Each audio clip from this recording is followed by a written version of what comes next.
Assalamualaikum Kah. Assalamualaikum warahmatullahi wabarakatuh. Alhamdulillah uranya uro Jumaat tanggal 16 pasca pemilu pileg 2020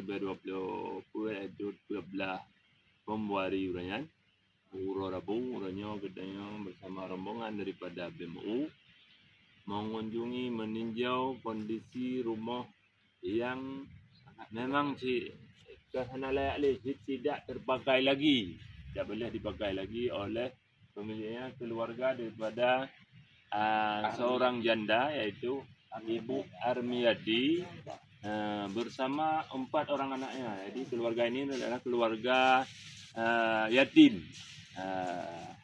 Dan kondisi rumah memang tidak bisa dipakai lagi sehingga rumah ini ditinggalkan oleh pemiliknya. Beliau bersama anak-anaknya hari ini numpang di rumah nelayan di kampung atau di komplek nelayan. Inilah kondisi rumah hari ini yang kita kunjungi didampingi oleh Ketua BMU Aceh Utara yaitu Tunku Mawardi dan juga didampingi oleh Ketua Dewan Dara ya, DPC Dewan Dara yaitu Tunku Muhajir dan guru kita Tunku Muhammad. Dan alhamdulillah disambut oleh Bapak Besi Agus Kaur pemerintahan. Ini kondisi rumah dan beliau tidak mempunyai dana. Dan menurut laporan daripada kedua DPW Dewan Dara sudah ada tanah yang tanggung mau mewakafkan atau menghibahkan yaitu di Dubai.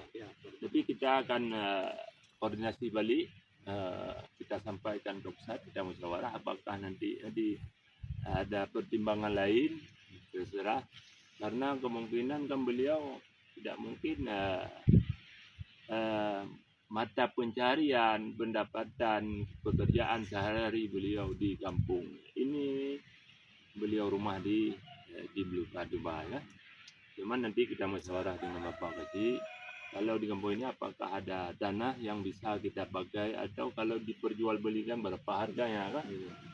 Mungkin kalau tidak terlalu mahal bisa kita patungan nantinya bersama Pak Kasih juga ikut membantu nantinya masyarakat ini dan BMU juga ikut membantu untuk pembebasan tanah. Demikian perlu kami sampaikan. Beginilah kondisi kehidupan masyarakat kita di Aceh khususnya. Makanya kehidupan ini memang harus bagi kita yang mempunyai harta, yang mempunyai kelebihan, marilah kita syukuri nikmat kelebihan harta dengan kita melihat saudara-saudara kita sekeliling kehidupannya bagaimana.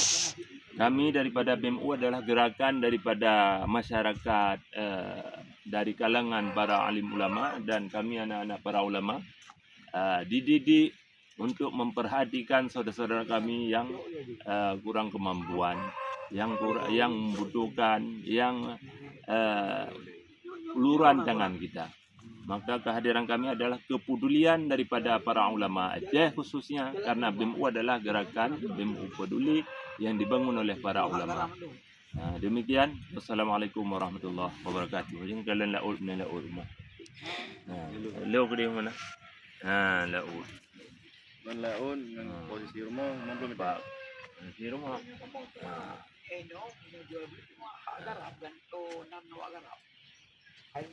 Jual beli tanah.